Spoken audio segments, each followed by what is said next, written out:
people. Hello everybody and welcome back to another adventure in beautifying. My name's Amanda and this is the second part of my two-part extravaganza. So in this video, it's part 2 of my non-beauty favorites. Most of the things I'm going to talk about are TV shows. There's a little bit of food in there. There's like one food item, but most of it is TV shows. So I guess this could be like my TV show faves. If you're into that sort of thing, give this video a like.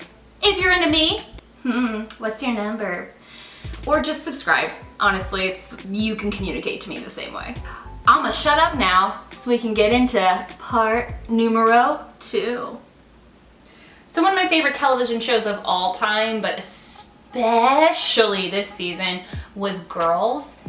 Oh my Jesus. This season was so freaking good. I'm not going to describe it correctly, but it really just speaks to me personally, and like, I feel like some people in my generation could also relate to it. So yeah, it really just speaks to me personally, and while I don't love any of the characters really, like they all have like these very apparent faults, I just love the show so much. And I think it's one of the best examples of just being a girl now in this day and age. Sometimes not everyone's going to relate to it, but it just kind of speaks to me. So if you haven't watched it, I really think you should. Another thing you should really watch is the HBO documentary Everything is Copy. It's about the writer Nora Ephron, who wrote a lot of your favorite movies, one of mine being When Harry Met Sally. It was such a champion for women and just like a brilliant voice that is like sorely missed, and she's just great. If you're a lady or just a feminist generally and you don't know a ton about Nora Ephron, which I did not prior to watching this is like your crash course in her life and her work. Do it. Do it. Do it. It's beautiful. Speaking of TV and ladies, this season of Orange is the New Black just fucked with my emotions and was so good. I really was not as excited for this season as opposed to seasons past, just because I was left after the 3rd season like, okay. But this season totally makes up for it and just really like, it gets into it. It gets into those race issues and just really is just so, I can't even talk about it. It's just so smart and so needed, especially in light of recent events and, you know, certain people thinking that racism isn't like, it's still a thing. It's like definitely still a thing. And this show is like a microcosm of what is happening in life in America right now. And it's just so good and so deeply upsetting. You know what I'm talking about if you've watched it, but definitely worth your time. Totally binged it. There was not an episode that I was like, this was filler. Everything was important. Everything was great. I think it is their best season, so do check it out. And my final TV favorite and person favorite is RuPaul's Drag Race. I freaking love that show. I cannot believe it took me this long to watch it. What the hell? What have I been doing my whole life? I kind of stumbled into it on accident. I have Amazon Prime and like the Amazon Fire TV, and I was just like perusing through their reality TV show selections because I have a very sad life, and I was just like going through it, and they had 3 seasons of RuPaul's Drag Race. They had seasons 4, 5, and 6.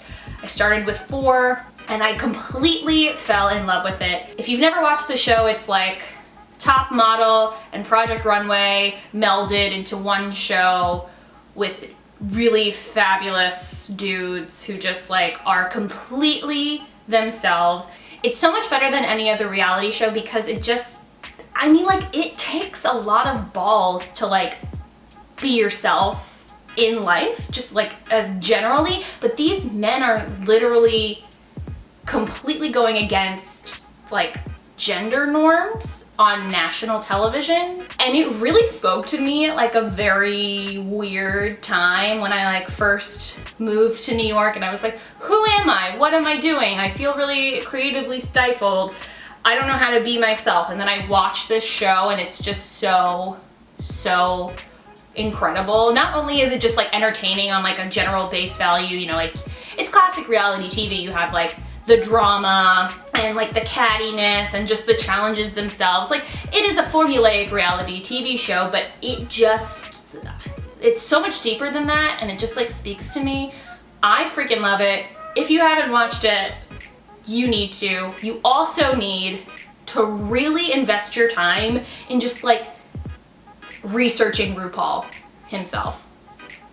God, what an incredible person who has like really fucking worked it out. You know, like just talk about starting from the bottom. Like started from the bottom, built a career. He's an inspiration. I will also link down below one of his more recent interviews. It was with vulture.com.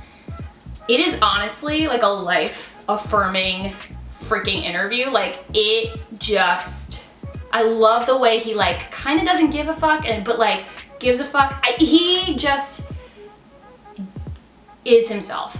The theme of all of my favorites, I guess, are just like people being them. And he is like the top personification of a person just living his own life and not letting anyone tell him what to do. And that's where the World of Wonder YouTube channel comes in. World of Wonder is the production house that produces Drag Race and like a bunch of other stuff. And they also have a YouTube channel where they produce like digital content, and they have like pretty much all of the drag queens like ever freaking on Drag Race. They have them on for like different types of web shows. It is seriously so funny. I could go on and talk about drag queens for like an entire video. So if that's like totally something you'd be into, leave it down below. I love that shit. So everything will be in the description box down below for your viewing.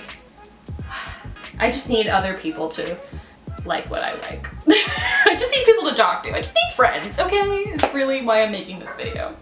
Now onto my favorite subject, which is food. I only have one, so this video is almost over, but it is so delicious.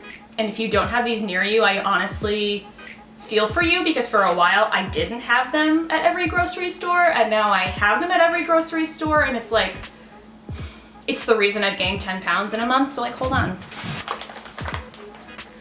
Welcome to the world of Tate's chocolate chip cookies. These are specifically the whole wheat dark chocolate cookies, but pretty much I've tried any of them. They have a whole variety of gluten-free cookies, which are also very delicious.